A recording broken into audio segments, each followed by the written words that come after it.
All right, first round లో ఏ range లో entertainment ఇస్తామో కాసుకోండి, చూసుకుందాం. అంతేనా? అందరూనండి, కాసుకోండి చూసుకుందాం. అది ఏం పేరు సిస్టర్? చందన. చందన చర్చితని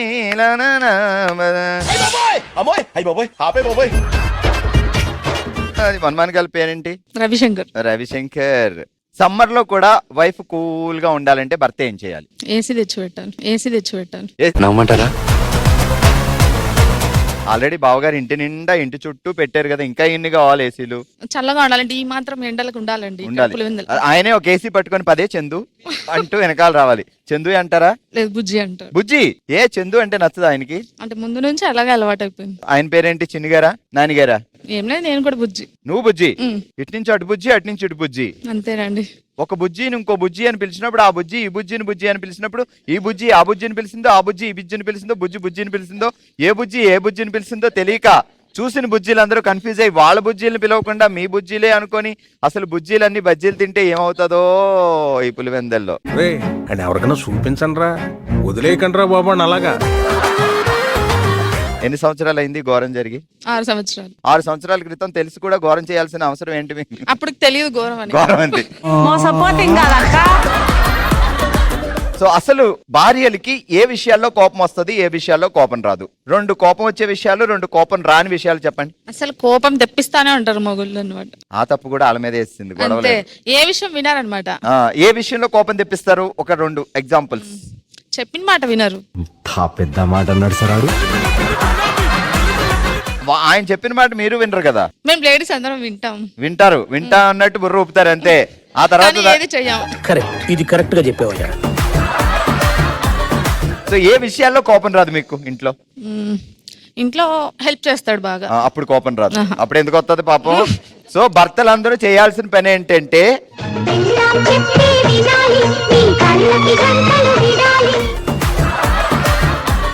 కోపం రాని విషయం ఇంకోటి, అదే అన్నిటికీ హెల్ప్ చేయడం. ప్రొడక్షన్ ఎంతమంది? 2. వాళ్ళకి ఎప్పుడైనా 1 or 2 అప్పుడు? ఇప్పుడు పెద్దోళ్ళు అయ్యారా? లేదు, ఇంకా చిన్నలే. 1 or 2 తేయడం, డైపర్లు మార్చడం అలా ఏం లేదండి. అంతా మేమే. అలా ఏం లేదు, అంతా మేమే చూసుకుంటామని చెప్పి మొత్తం. మార్నింగ్ వెళ్ళి ఈవినింగ్ వస్తారు, మధ్యలో ఎవరు చూసుకుంటారో మేమే కదా. బావగారి పేరేంటి అన్నారు? రవిశంకర్. లవ్ అరేంజ్డా? Arranged come love. నాకు అర్థం కాలేదు సార్. లవ్ కమ్ అరేంజ్డ్ విన్నాను కానీ అరేంజ్డ్ కమ్ లవ్ వినలేదు. అంటే ఫస్ట్ వాళ్ళు చూడడానికి వచ్చారు, ఇంటికి వచ్చారు. తర్వాత 1 year ఆగండి కూల్ గా మాట్లాడుకుందాం. ఇలాంటివంటే నాకు బాగా ఇంట్రెస్ట్. ఇంటికి వచ్చారు, వస్తే నచ్చలేదని చెప్పేసావా? అప్పటికి ఇంకా డిసైడ్ చేసుకోలేదు. చెప్తాను నెమ్మదిగా అన్నావు. వెళ్ళారు, ఫోన్ నెంబర్ తీసుకెళ్లారు. ఫోన్ చేసి బుజ్జి బుజ్జి బుజ్జి అన్నారా? 1 year తర్వాత మ్యారేజ్ అయింది అంతే. ఆ 1 year లో ఏం జరిగింది అది కావాలి. ఏమైంది దేవసేన? 1 year లో ఏం జరిగింది? ఫోన్ నెంబర్ ఎలా దొరికింది రవిశంకర్ గారిది మీకు? తీసుకెళ్ళాడు ఇంట్లో నుంచి. అమ్మ దొంగ. చాలా ఉన్నాయి ఇంకా దాచాం. తీసుకెళ్లి ఫోన్ చేశాడు. నువ్వెందుకు మాట్లాడావు? మా ఇంట్లో వాళ్ళు వద్దన్నా, నువ్వు ఫోన్ చేయక నువ్వు డెడ్లీ వార్నింగ్ కదా. అరే ఏంట్రా ఇది? దెబ్బ మీద దెబ్బ. ఆ తర్వాత 1 year లవ్. ఫోన్ చేసి ఏం చేస్తున్నావు? చెప్పు. చెప్పు. నువ్వు చెప్పు. నువ్వు చెప్పు. చెప్పులన్నీ అరిగేదాకా చెప్పు చెప్పు చెప్పు చెప్పు చెప్పు చెప్పు చెప్పాలి. నువ్వే చెప్పాలి. సరే, ఇప్పుడు టంగ్ ట్విస్టర్కి వెళ్దాం. తప్పు అంటే తప్పుకోవు, ఒప్పు అంటే ఒప్పుకోవు, చెప్పేదాకా ఊరుకోవు, చెప్పకుంటే నిద్రపోవు. తప్పు అంటే తప్పుకోవు, ఒప్పు అంటే ఒప్పుకోవు. ఎవరు ఒప్పుకోరు, ఎవరు తప్పుకోరు, అది క్లారిటీ ఇవ్వండి మాకు. నేను నేర్చుకున్నదే 4 ముక్కలు, నువ్వు ఎక్స్ట్రా అడిగి నన్ను కన్ఫ్యూజ్. తప్పు అంటే తప్పుకోవు, ఒప్పు అంటే ఒప్పుకోవు, చెప్పేదాకా ఊరుకోవు, తప్పుకో అంటే తప్పుకోవు. మళ్ళీ తప్పుకో ఎందుకు వచ్చింది? తప్పుకో ముందే అయిపోయింది కదా. తప్పు అంటే తప్పుకోవు, ఒప్పు అంటే ఒప్పుకోవు, చెప్పకుంటే ఊరుకోవు, చెప్పేదాకా నిద్రపోవు. తప్పు అంటే తప్పుకోవు, చెప్పు అంటే చెప్పు.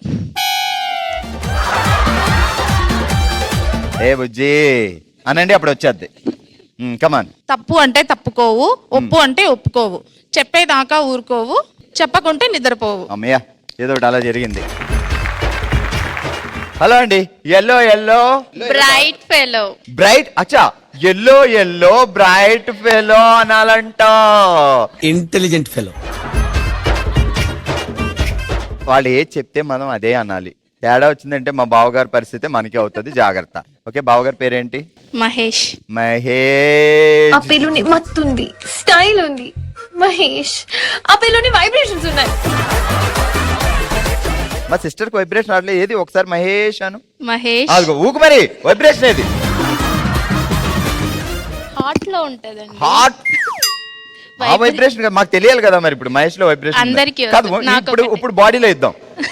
రెడీ 3, 2, 1 చెప్పు. మహేష్. ఏది వైబ్రేషన్ ఏది?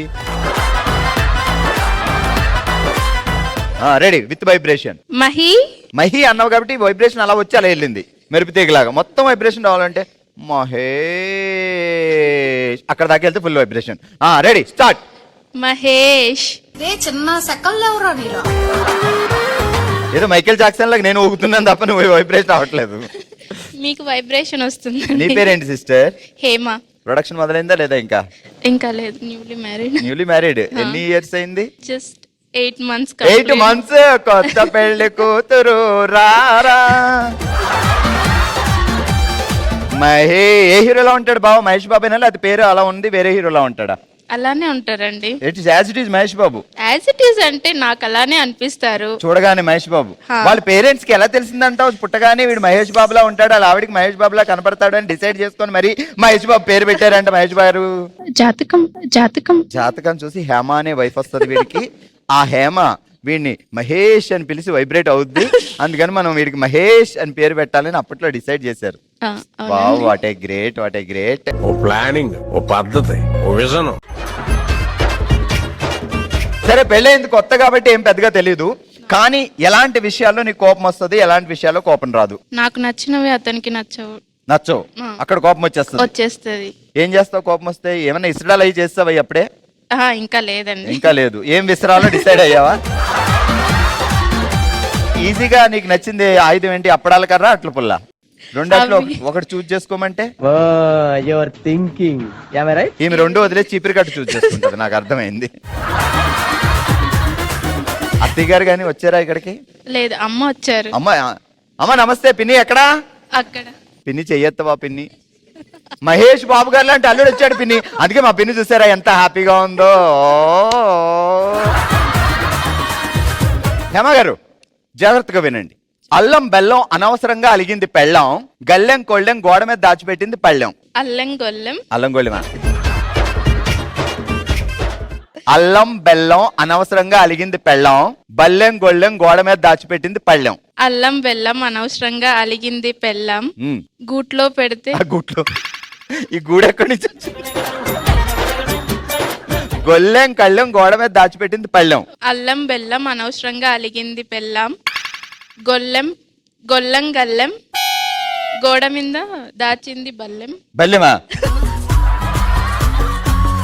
విన్నారుగా, చెప్పండి. అల్లం బెల్లం అనవసరంగా అలిగింది పెళ్ళం, గొల్లం. లేదండి, నేను వినలేదు, రాలేదు కదా, అందుకని. పక్కనే ఉన్నారు కదా, వినొచ్చు కదా. తను చెప్తుంది కదా, నెక్స్ట్ మీరు నాకు ఇంకోటి ఇస్తారు కదా అనేసి నేను సైలెంట్ ఉన్నా. నెక్స్ట్ ఇంకోటి ఇస్తారు కదా, ఎందుకు విని అనవసరంగా? ఇదే ఇస్తాను, అందుకే చెప్పండి.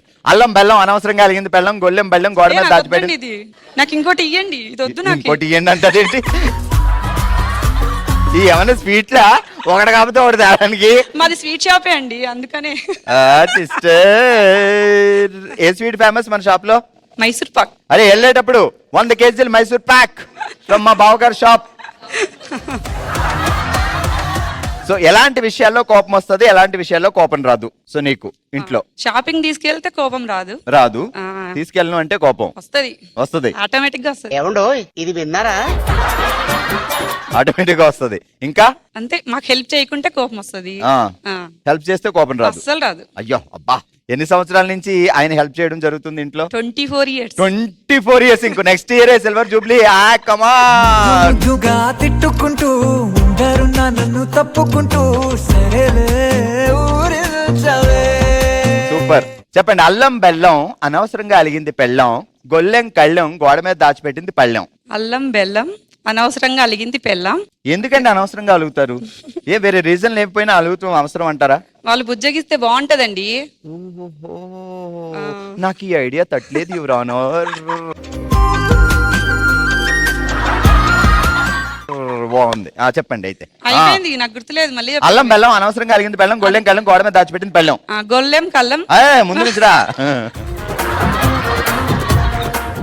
అల్లం బెల్లం అనవసరంగా అలిగింది పెళ్ళం, గొల్లెం కల్లెం, గోడ మీద దాచుకుంది పల్లెం. పల్లెం అల్లాన్ని తీసుకెళ్ళి ఎవడైనా గోడ మీద దాచిపెడతారా ఫ్రిడ్జ్ లో పెట్టకుండా? బాగుంటది అది, ఏమంటారు, డ్రై అయితే చాలా బాగుంటది. ఓహో, ఏదైనా సరే దానికి రీజన్ చెప్పేస్తుంది. గట్టిగా తప్పట్లో కొట్టండి.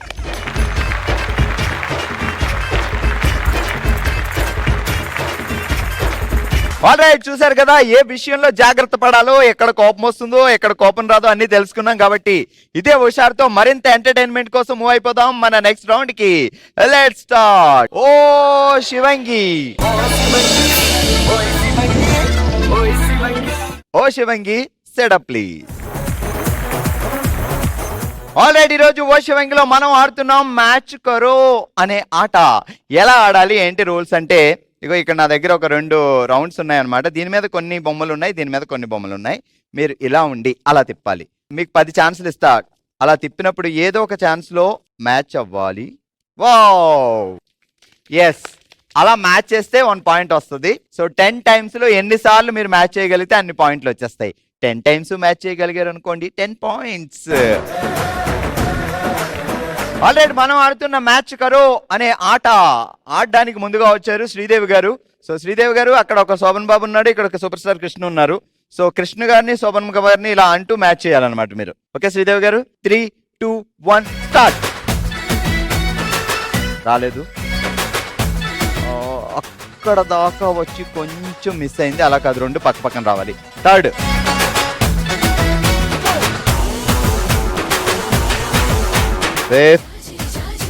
కొంచెం గట్టిగా తిప్పండి. 6, వస్తుంది. 7, తిప్పండి. తిప్పండి. 1 పాయింట్. ఆల్రైట్ శ్రీదేవి గారు, మీరు 10 టైమ్స్లో ఒక టైం బరాబర్ వచ్చింది, ఇంకొకసారి కొంచెం అలా ఊరించి వచ్చింది. కాబట్టి అది కూడా పాయింట్ ఇచ్చేస్తే ఓవరాల్గా మీరు సాధించారు 2 పాయింట్లు. ఓకే, ఆల్రెడీ మనం ఆడుతున్నాం మ్యాచ్ కరో అనే ఆట. సో ముందుగా వచ్చిన శ్రీదేవి గారు 2 పాయింట్లు సాధిస్తే ఇప్పుడు వైష్ణవి ఆడడానికి వచ్చారు. So Vaishnavi, 3, 2, 1 start.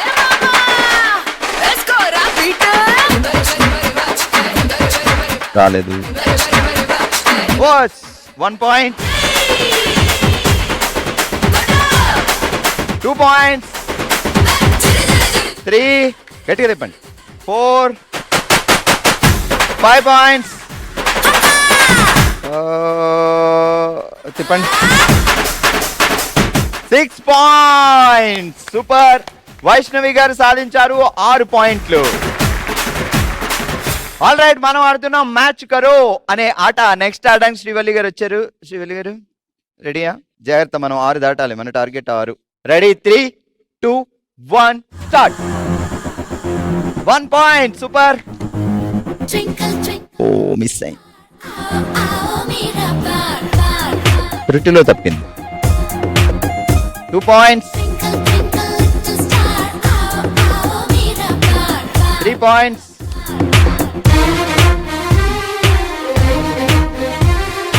4, 5 పాయింట్స్. రాలేదు. And last 6 points. ఆల్రెడీ మనం ఆడుతున్న మ్యాచ్ కరో ఆట ఆడడానికి నెక్స్ట్ వచ్చారు ధనలక్ష్మి గారు. లచ్చిందేవి, రెడీ, 3, 2, 1 స్టార్ట్. 1 పాయింట్ ఇచ్చేద్దాం. 2 పాయింట్స్. 3 పాయింట్స్. అబ్బా, అక్కడే లేదు, చాలా గ్యాప్ ఉంది. 4 పాయింట్స్. లేదు, మీరు జరిపేయకండి. లేదు, 4 పాయింట్స్. 5 పాయింట్స్. 6 పాయింట్స్. ఆల్రెడీ ఈరోజు ఓషివంగిలో మనం ఆడాం మ్యాచ్ కరో అనే ఆట. What a surprise! ఒకరు కాదు, ఇద్దరు కాదు, ముగ్గురు 6 పాయింట్లు సాధించి విన్నర్స్ గా నిలిచారు. ధనలక్ష్మి గారు, వైష్ణవి అండ్ శ్రీవల్లి.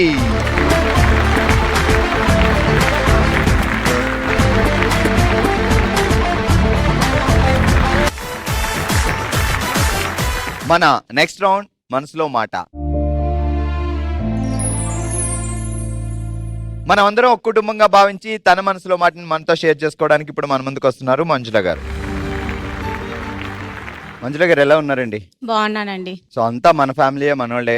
ఏం చెప్పాలనుకుంటున్నారు చెప్పండి. మై మదర్ గొప్పతనం గురించి చెప్పాలనుకున్నాను, దానిలో ఉన్న బాధ గురించి కూడా చెప్పాలనుకున్నాను. మేము 5 మంది ఆడపిల్లలము, 2 మగపిల్లలు. మా నాన్న నేను 3 ఏళ్ళు లేదా 4 ఏళ్ళు ఉన్నప్పుడు చనిపోయారు. అది అంగట్లో ఉండంగానే అకస్మాత్తుగా చనిపోయినాక ఈ 5 మందిని 2 మగపిల్లలను మా అమ్మే పెంచి పెద్ద చేసి ఒక పొజిషన్ కు వచ్చింది. నాన్నగారు ఏం చేసేవారు? స్వీట్స్ అంగడి, అంగడి బిజినెస్. మార్కెట్ లో అంగడి పెట్టి ఉన్నప్పుడు అకస్మాత్తుగా అక్కట్లే అంగట్లోనే చనిపోయాడు. 7 పిల్లలు, అవునండి. 5 అమ్మాయిలు, 2 అబ్బాయిలు. మాకంటూ ఏదీ లేదు, ఒక ఇండ్లు తప్ప. అమ్మ ఏం చేశారు ఆ షాప్?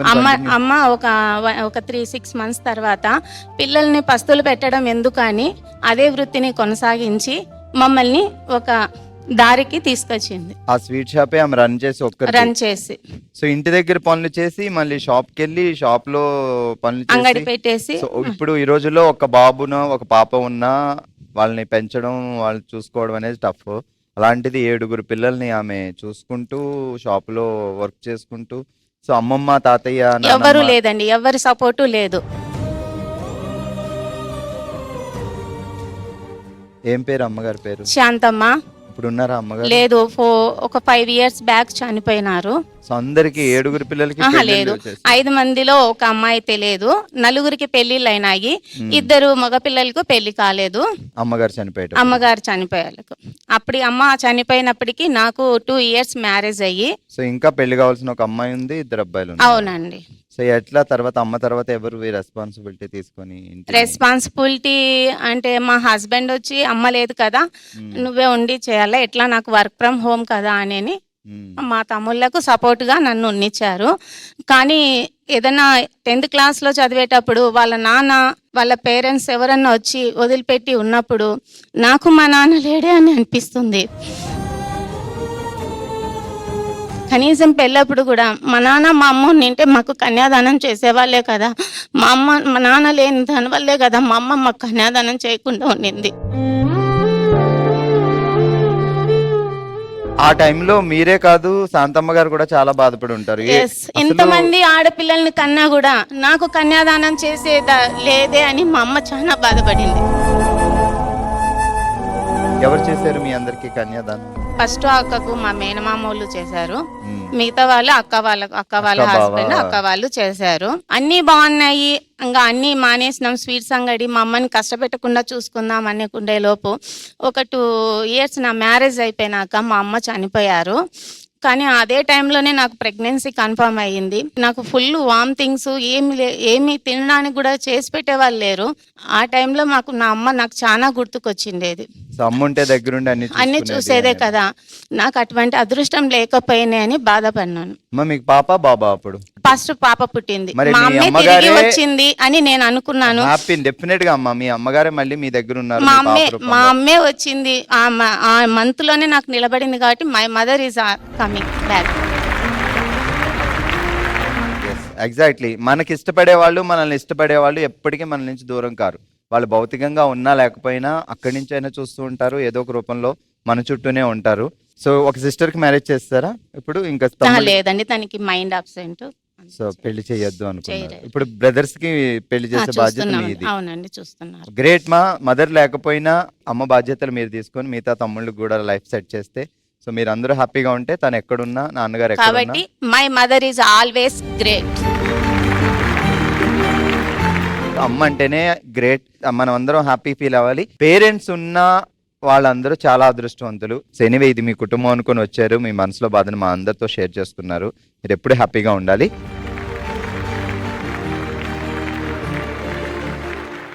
ఆల్రెడీ ఇది ఈరోజు మన బామలు సత్యభామల షో. మరో ఎపిసోడ్తో మరో ప్లేస్లో మళ్ళీ కలుద్దాం. మరి మీరు కూడా పార్టిసిపేట్ చేయాలి అనుకుంటే bsb@sunnetwork.in కి మీ డీటెయిల్స్ పంపించండి. చూస్తూనే ఉండండి. మండే టు సాటర్డే మధ్యాహ్నం 12 గంటలకి బామలు సత్యభామలు. బాయ్.